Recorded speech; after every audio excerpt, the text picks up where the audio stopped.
Hermanos, buenos días. Los saludo en el nombre del Señor y quiero pedirles que por favor abramos la copia de la palabra del Señor en la primera epístola del apóstol San Pedro, en el capítulo 2.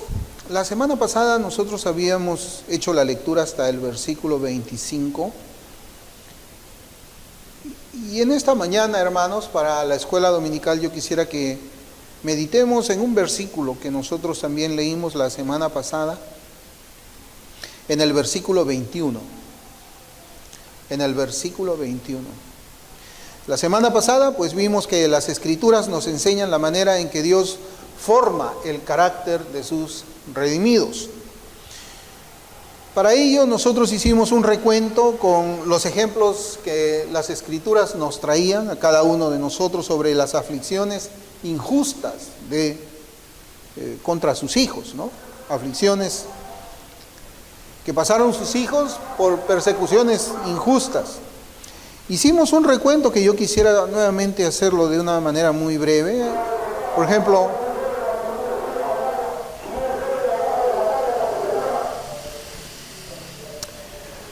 la Escritura nos enseña que Abel fue asesinado por su hermano porque ofreció un mejor sacrificio al Señor. Noé recibió la burla de sus vecinos por la fe que tuvo al obedecer a Dios y construir el arca. José sufrió en manos de sus propios hermanos. Él fue vendido, él estuvo encarcelado también y fue olvidado mucho tiempo ahí en la prisión. Y él no había hecho nada malo. Daniel, por su fidelidad, también fue puesto como comida para leones, ¿no? Yo creo que eso lo sabemos nosotros bastante bien, cómo es que él, por causa de su fe, había sido condenado a muerte, porque el rey esperaba que los leones lo devorasen a él. Juan el Bautista, él fue decapitado por decir la verdad al rey, por decir la verdad al rey. Y vimos también en nuestro texto la fortaleza moral. Hicimos una diferencia entre la fortaleza moral y la fortaleza corporal. La fortaleza moral del Señor Jesucristo, una fortaleza moral que debemos de tener todos nosotros. La fe debe fortalecernos moralmente para soportar, hermanos, cualquier cosa que se nos presente hoy, cualquier cosa que se nos presente mañana o la próxima semana o el próximo mes. Entonces Cristo nos enseña por medio de su palabra la fortaleza que Él tuvo, esa fortaleza moral, para sufrir en la cruz. Sufrir en la cruz por nosotros. Y vemos también a una iglesia que sufre la persecución por causa de su fe, porque Pedro nos enseña eso. Desde que él comienza en la salutación, nos enseña a quiénes se está dirigiendo. A la iglesia perseguida. Y ellos, como dice pues nuestro texto, sufrían por hacer lo bueno y estaban soportando las aflicciones en silencio, lo cual era aprobado delante de Dios. Y en esta mañana yo quisiera que profundicemos, hermanos, el ejemplo que el Señor nos ha dejado y que el apóstol Pedro nos lo trae a la meditación, que está en primera de Pedro, capítulo 2, versículo 21. Pues para esto fuisteis llamados, porque también Cristo padeció por nosotros, dejándonos ejemplo para que sigáis sus pisadas. Hermanos, la vida cristiana no es una vida de palabras solamente. Quizás hay un tiempo en el que sí, la religión cristiana se convierte en una religión de palabras nada más. Hablamos, salimos a predicar el evangelio, decimos yo soy cristiano, yo conozco la Biblia.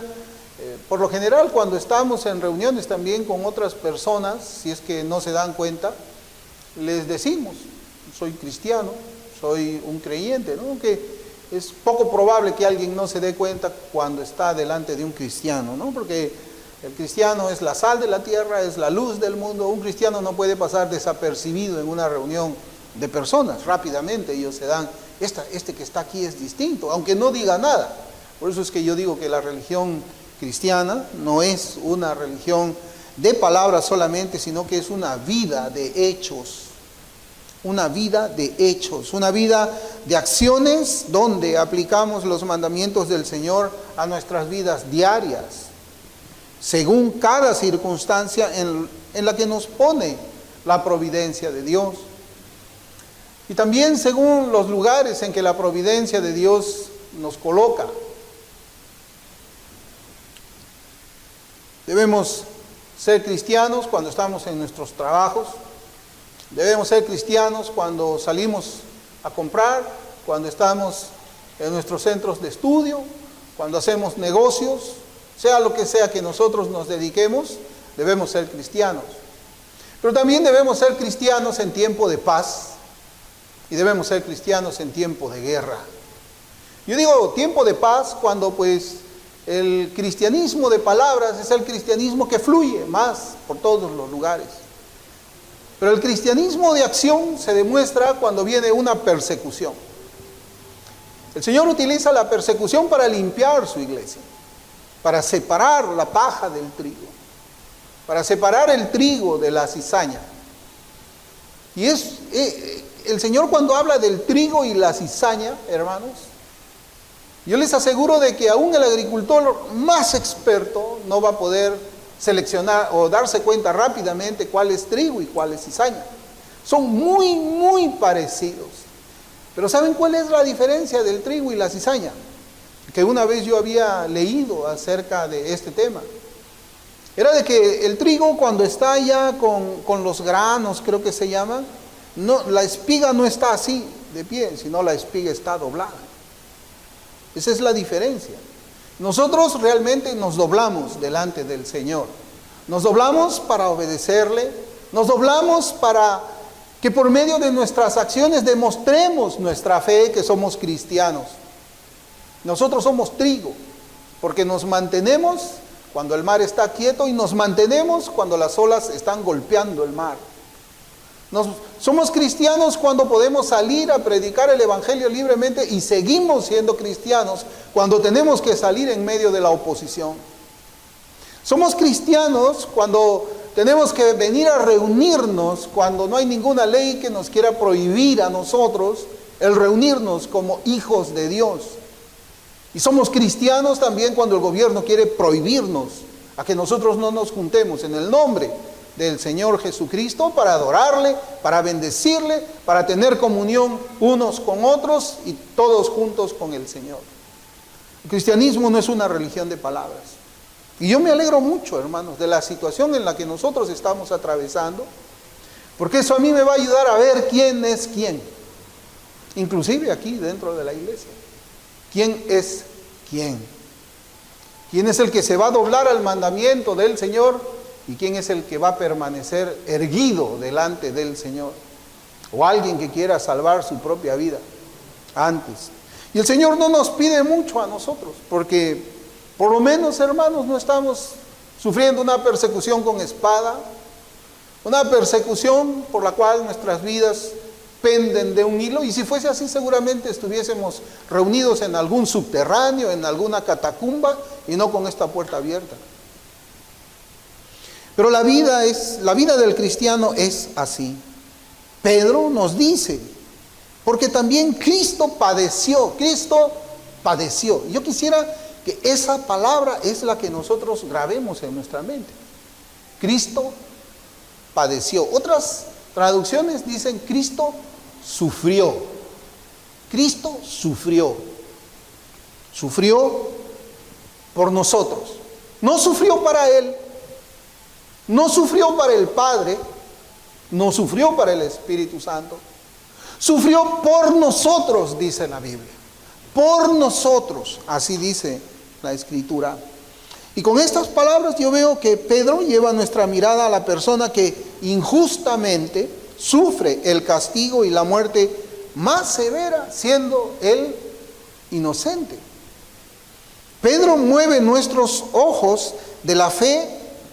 Miren los ojos de la fe a nuestro Salvador y nuestro Maestro, para que aquellos hermanos que son perseguidos y nosotros también, lo imitemos en sus sufrimientos, lo imitemos en su tribulación, lo imitemos también en su padecimiento.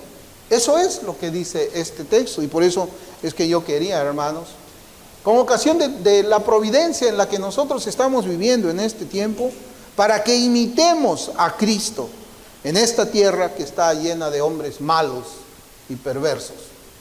Malos y perversos. Yo no creo que esté de más decirlo, pero hay que recordar lo siguiente, que Cristo sufrió persecución hasta la muerte. Cristo sufrió hasta la muerte. No fue un sufrimiento donde lo dejaron quizás inconsciente como para que él se recupere, tal vez como los sufrimientos de Pablo cuando lo apedrearon y lo dejaron casi muerto y pudo recuperarse. No, Cristo sufrió hasta el final, hasta la muerte, siendo el hombre y Dios. Sufrió hasta la muerte porque su vida fue impecable y sus palabras proclamaban la verdad. Yo veía estas dos cosas, principalmente, hermanos, en el carácter de Cristo, en su vida y también por la forma como es que él predicaba, como es que él hablaba. Él hablaba siempre verdad, aun cuando sabía que los fariseos y los saduceos querían tenderle una trampa, aun cuando el Señor sabía de que ellos habían planeado matarle, él no se cayó. Él no dijo, debo de guardar silencio porque yo conozco los corazones, yo escucho los planes de ellos de querer matar mi vida. No, el Señor fue valiente. Él caminó hacia esos sufrimientos, nunca cerró su boca y nunca se escondió de ellos. Hermanos, la vida impecable del Señor Jesucristo levantó la ira de aquellos cuyas vidas era un engaño. Ellos, los que vivían un engaño, una impecabilidad ficticia, los actores de la religión, aquellos que decían, yo soy cristiano, pero hay límites. Cristo fue odiado por quienes tenían una religión externa, ¿basada en qué? En la hipocresía y el disimulo. En la hipocresía y el disimulo. Las palabras del Señor, cual verdad semejante a una espada de dos filos, viva y eficaz, que penetra hasta partir el alma y el espíritu y que discierne los pensamientos y las intenciones del corazón, levantaron los odios de aquellos que hablaban con fingimiento, de quienes ataban cargas pesadas, pero ni con un dedo querían moverlas. Esos que tenían una vida que no era impecable, una vida hipócrita, una vida actoril, y que tenían también ese mismo discurso, esos se levantaban contra Cristo, y esos mismos se van a levantar hoy contra los verdaderos cristianos. Esos mismos. Y qué bueno que sea así. Y qué bueno que nosotros sepamos quién es quién en el Evangelio. ¿Para qué? Para separarnos, señalarlos y separarnos de ellos. Van a inventar muchas excusas, así como los fariseos. Pero nosotros estamos aquí. Estamos aquí. No nos van a quitar la vida. Quizás pasemos, no sé, 1, 2, 3 días, una semana en alguna cárcel, posiblemente. No importa. No importa. Para eso hemos sido puestos, ¿o no? ¿O es que acaso nosotros pensábamos que íbamos a tener una vida cristiana sin sufrimientos? Quizás en el evangelismo debemos de hablar así ahora. Invitar a las personas a sufrir por Cristo en esta tierra, pero tener la gloria eterna después de la muerte. Porque algún día vamos a morir. Algún día vamos a morir nosotros. Y como habíamos cantado en el himno, ¿no? Cuando el Señor me llame a su presencia. Hemos cantado la última estrofa de ese himno hace un momento. El problema, ¿saben cuál es? De que nadie quiere que el Señor lo llame a su presencia. Todos quieren vivir eternamente aquí en la tierra. Todos. Bueno, no todos. La gran mayoría quiere vivir aquí así, ¿no? Hermanos, vemos pues que esta vida impecable del Señor y esa predicación de la verdad hizo de que sus enemigos religiosos que tenían el Antiguo Testamento igual que él se levantasen en odio y aborrecimiento contra él hasta llevarlo hasta la misma muerte. Y cuando nosotros nos esforzamos de la misma forma por una vida impecable, y cuando sale la verdad de nuestras bocas, ¿qué es lo que nos va a pasar? ¿Qué creen que nos va a pasar cuando vivamos santa, justa, rectamente y hablemos la verdad con nuestras bocas, aún dentro de un entorno evangelical? ¿Qué va a pasar? Pues vamos a experimentar la misma persecución y aflicción. No solamente persecución, vamos a experimentar aflicción. Eso es lo que Pedro nos está hablando ahora, solo que él utiliza la palabra padecimiento, que es lo mismo que aflicción. A mí me hubiese gustado más que aquí en nuestra traducción de la Biblia utilicen la traducción de otras versiones y digan aquí, Cristo pasó aflicción por nosotros. Vamos a experimentar esa persecución y aflicción. Pero hermanos, ese es el camino cristiano. Ese es el camino cristiano. Y ciertamente, hermanos, que nosotros debemos esforzarnos por una vida impecable. Debemos esforzarnos también por hablar siempre la verdad. Tenemos que tener una vida santa en medio de un mundo que tiene una vida inmunda y que en su boca hay engaño, como dice Romanos 3 y el Salmo 14. Miren, el Señor hacía esto de vivir una vida santa, impecable y decir la verdad de una manera natural. ¿Por qué? Porque Él no podía pecar. Él vivía santa, justa y rectamente porque Él tenía la naturaleza divina. Él hablaba la verdad porque Dios no miente y Él es Dios. Y nosotros debemos esforzarnos para parecernos más al Señor y para que el mundo pueda ver esa semejanza. Y después el mundo alabe a Dios. Alabe a Dios. Hermanos, deberíamos hacer este esfuerzo de vivir así, por las razones que nos dice el apóstol Pedro en nuestro versículo. Cristo padeció por nosotros. Esa es la razón por la cual nosotros debemos de vivir así, impecablemente como Él, y hablar siempre la verdad como Él lo hacía. Cristo padeció por nosotros, y estas son palabras que suenan muy bien a los oídos de cualquier persona. No, suena bien. Cuando nosotros le decimos, Cristo murió por tus pecados, qué bueno que alguien murió por mí. Qué bueno que alguien pagó la deuda que yo tenía. Qué bueno que alguien fue castigado en mi lugar. Eso es muy bueno. Cristo padeció, ¿no? Es bueno cuando otra persona sufre en tu lugar. Cuando otra persona sufre en mi lugar. Eso es bueno, suena muy bien. ¿A quién no le gustaría eso? ¿A qué ladrón, por ejemplo, no le gustaría que después que roba sea otra persona la que vaya presa en su lugar? ¿O a qué asesino serial no le encantaría que después que ha matado a muchísimas personas, otro sea el sentenciado a muerte por sus propios crímenes? Eso sería maravilloso, ¿verdad?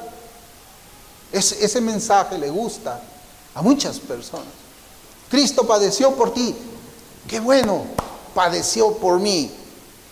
Hermanos, pero las cosas se ponen ásperas cuando continuamos leyendo las palabras para sus discípulos, porque no se queda ahí, no se queda en que Cristo padeció por vosotros, no, sino que dice, dejándonos ejemplo. Ahí ya como que no suena muy bien. Dejándonos ejemplo para que sigáis sus pisadas. Y estas dos cosas están conectadas. Cristo sufrió por nosotros para que nosotros suframos como Él sufrió y sigamos sus pisadas. Se ponen ásperas esas palabras porque son pocos los que quieren seguir las pisadas del Señor. Son pocos. Hermanos, son pocos. Y ello porque vivimos pues en una cultura que enseña a los seres humanos a qué cosa es lo que de alguna manera involuntaria nosotros quizás también podamos ser alienados, no sé si es esa la palabra. Porque vivimos en una cultura que enseña a los seres humanos a evitar las preocupaciones. Vivimos en una cultura que enseña a los seres humanos a evitar las enfermedades. No, yo no quiero estar enfermo. A evitar las aflicciones. Yo no quiero estar afligido. Yo quiero vivir una vida verde en un país verde, una vida sin preocupaciones, absolutamente de ninguna clase. Vivimos en una cultura que persigue el placer y evita el dolor espiritual o el dolor interior y el dolor corporal también. Y cuando hablamos del dolor interior estamos hablando de aflicción también. ¿Y cómo se conoce esa forma de vida, hermanos? Se conoce como hedonismo. Hedonismo. Y no existe hedonismo cristiano de ninguna manera, porque este versículo nos enseña que Cristo sufrió por nosotros y nos ha dejado ejemplo para que nosotros también suframos. Aprendamos a sufrir aquí.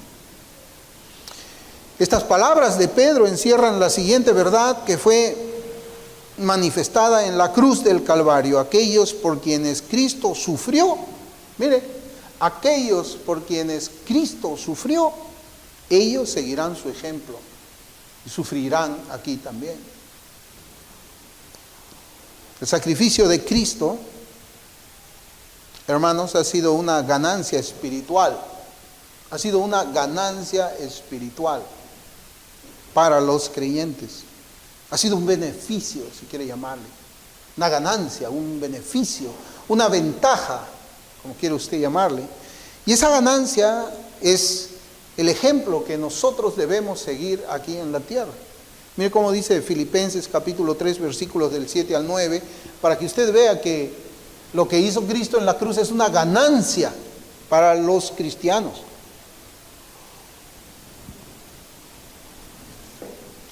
El sufrimiento de Cristo fue ganancia y Pablo lo dice de esta manera en Filipenses capítulo 3, versículos 7 y 9. Pero cuantas cosas eran para mí ganancia, ¿cómo lo dice?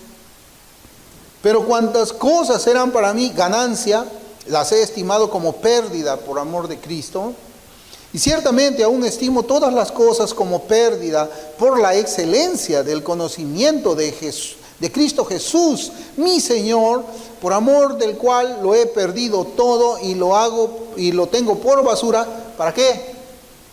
Para ganar a Cristo. Cristo es ganancia. Lo que hizo Cristo, esos sufrimientos son ganancia para nosotros. Y ser hallado en Él, no teniendo mi propia justicia que es por la ley, sino la que es por la fe de Cristo, la justicia que es de Dios por la fe. Hermanos, los sufrimientos de Cristo son ganancia para nosotros. Y tiene que verlo de esa manera. Isaías, yo encontraba cómo es que el profeta en el capítulo 53 nos enseña que lo que hizo Cristo, los sufrimientos de Cristo son ganancia para los verdaderos cristianos. Versículo 5 en Isaías 53 dice, mas Él herido fue por nuestras rebeliones,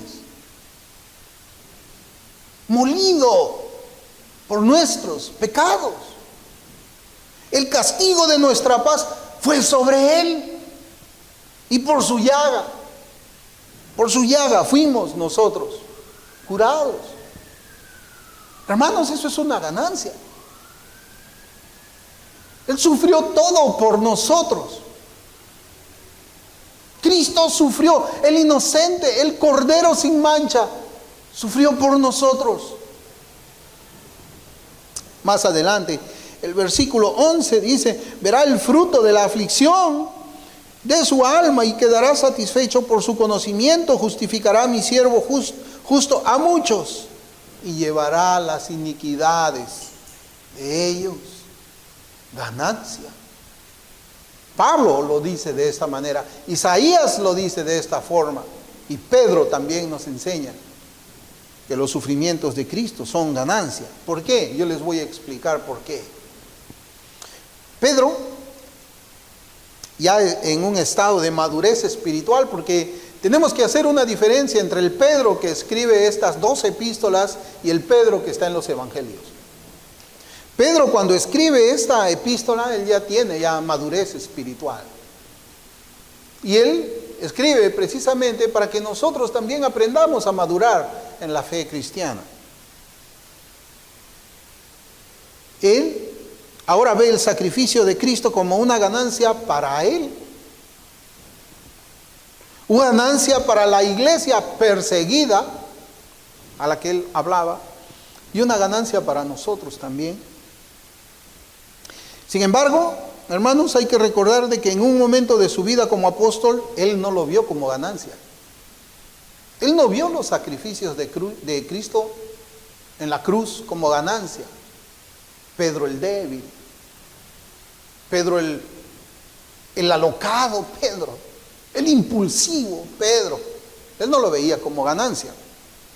Fue recién en su etapa de madurez cuando él comienza a ver los sacrificios de Cristo como el beneficio, la bendición más grande que hay para cualquier ser humano. Y mire, yo le voy a demostrar con la escritura en Mateo capítulo 16. Voy a leer desde el versículo 21 al 23.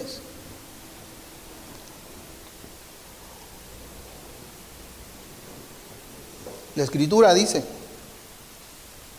desde entonces comenzó Jesús a declarar a sus discípulos que le era necesario ir a Jerusalén y padecer mucho de los ancianos, o sea, aflicción, de los principales sacerdotes y de los escribas, y ser muerto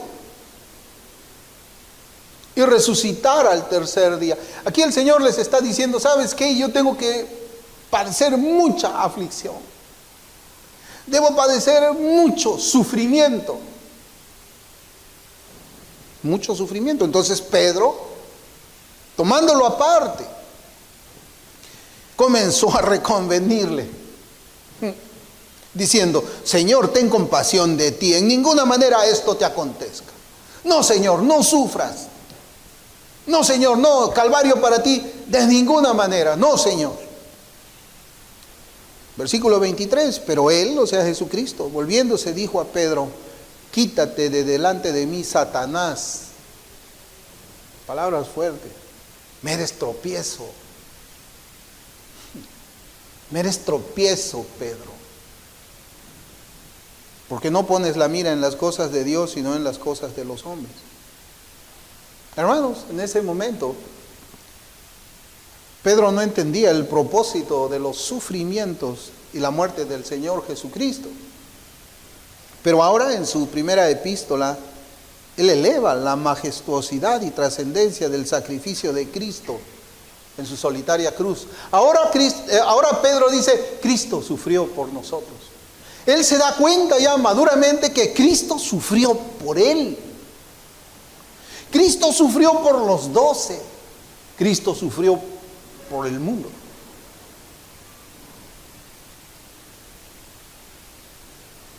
Por el mundo. Era Jesucristo padeciendo por nosotros. Y ese es el mensaje del Evangelio. Cristo padeciendo por nosotros. ¿Qué vemos ahí? El mundo lo despreció, lo avergonzó. Estoy hablando del Señor. Lo avergonzó, lo desechó como algo que no tenía ningún valor a la vista de los hombres. Así estaba el Cristo. Mas por sus llagas encontramos la paz con Dios. Y eso es algo que deberíamos guardar en nuestros corazones cada vez que nos acerquemos a Dios en busca de una comunión con Él. Debemos pensar con nuestro corazón: Cristo sufrió por mí, por ti. Cristo sufrió por nosotros. Y esas palabras, hermanos, deben encender en nuestros corazones sentimientos que nos conducen no solamente a lágrimas amargas, al saber que no merecíamos que sufriera tanto dolor por nosotros. No merecía eso. Pero todavía más, debe movernos a una profunda meditación en ese amor incomprensible por nosotros los pecadores. Es un amor incomprensible. ¿Qué teníamos nosotros que nos podía recomendar con Dios?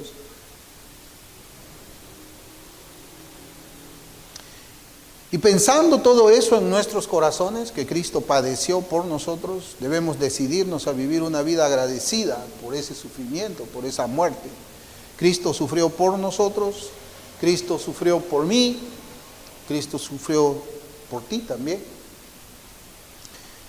Hermanos, Cristo sufrió para quitar nuestros pecados que hacían una muralla de podridas llagas. Cristo sufrió para limpiarnos para siempre. Solamente pensemos en esas palabras, llevándolas a lo más profundo de nuestros corazones y preguntémonos si estamos viviendo vidas dignas de aquel que sufrió en nuestro lugar. Vidas dignas, vidas de obediencia, vidas valientes, vidas de esfuerzo por vivir una vida en obediencia.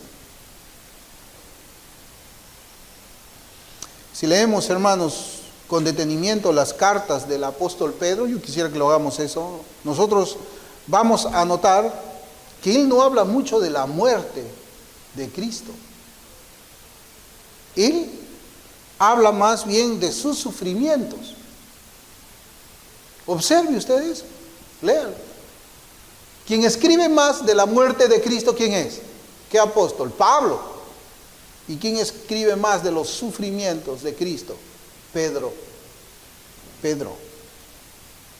Pedro lo hace de los sufrimientos anteriores a la consumación en su muerte en la cruz.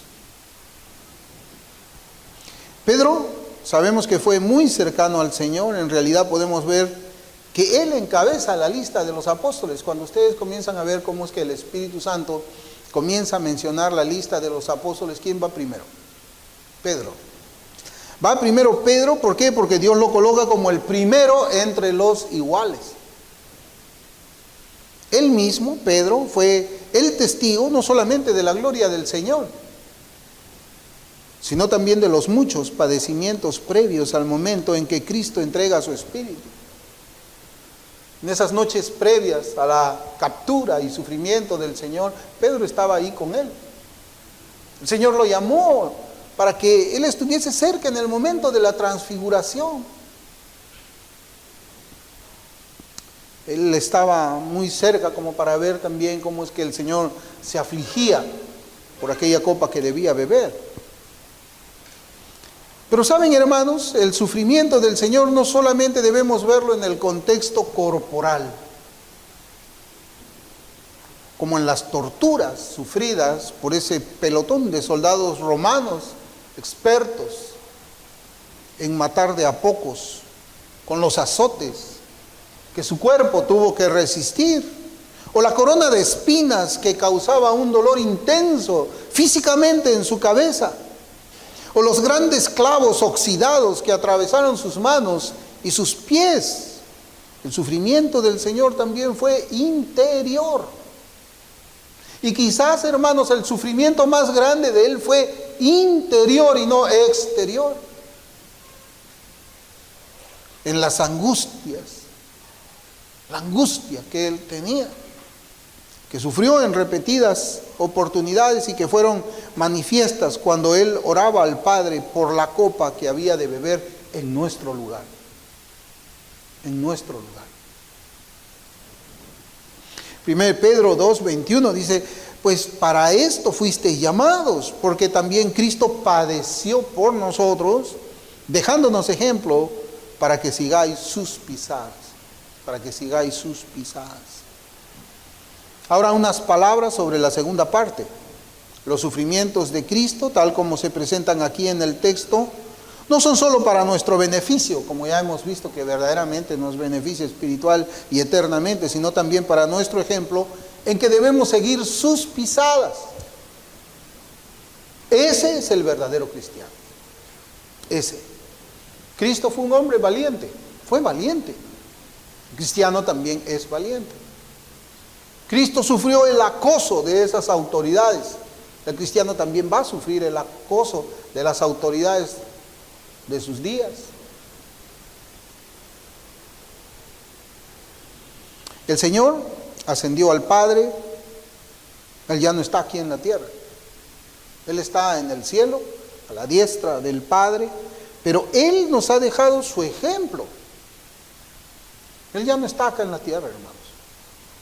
Él ascendió, los apóstoles Lo vieron ahí en Hechos 1, está registrado todo eso, pero él deja su ejemplo para que nosotros lo imitemos. Hermanos, yo estaba viendo qué significa esa palabra ejemplo. Ejemplo.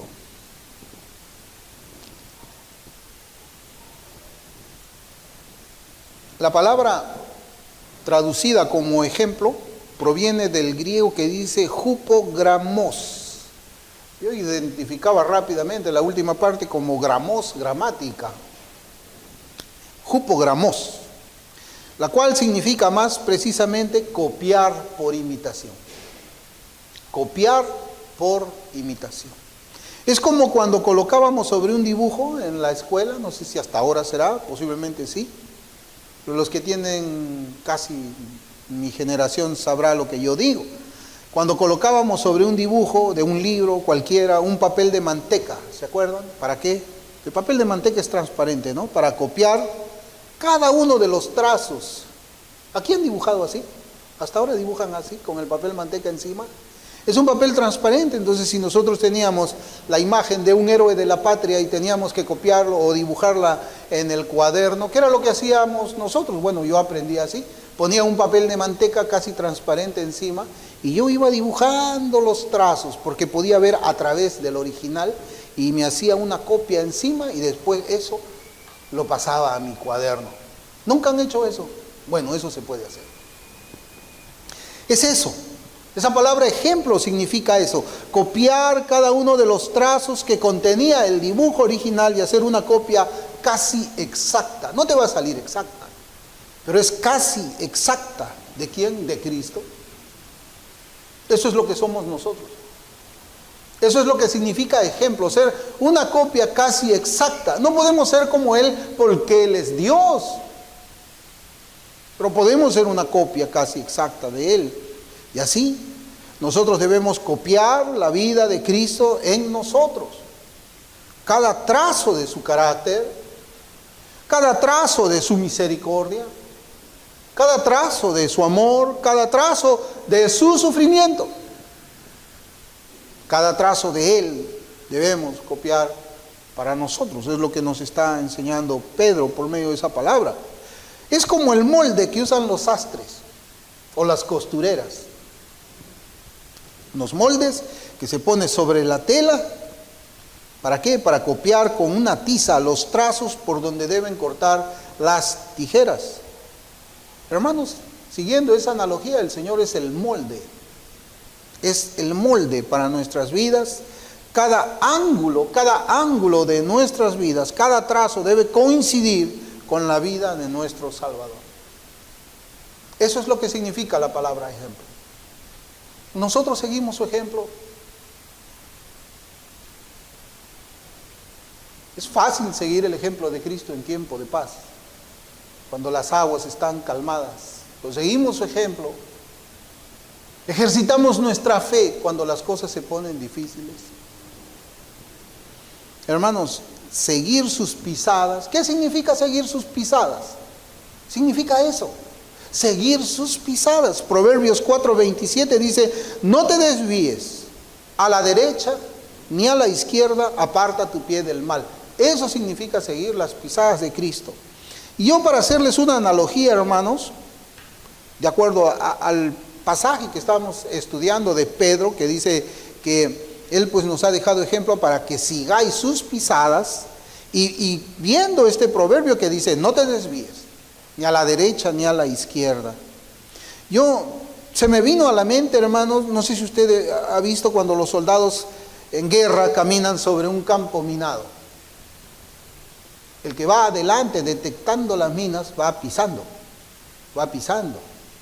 Y en la medida que él avanza, él va dejando huellas. ¿Para qué? Para que todos los que vienen por detrás pisen en el mismo lugar donde está la huella del que va adelante.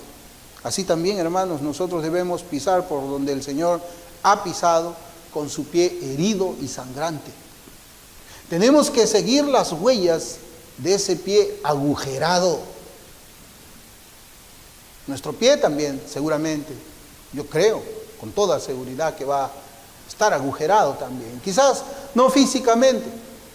Para algunos hermanos sí, para otros hermanos no tan físicamente. Hermanos, tal vez son muchos, y yo también pensaba en esto, quienes rechazan seguir a Cristo como el modelo de santidad y rectitud. Acá dice que Él es nuestro ejemplo. Acá dice que debemos seguir sus pisadas, pero hay muchos que no quieren hacerlo. Y créanme que es verdad.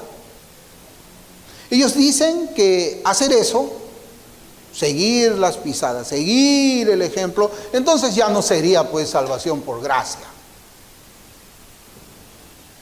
sino salvación por obras. Eso sería salvación por señorío.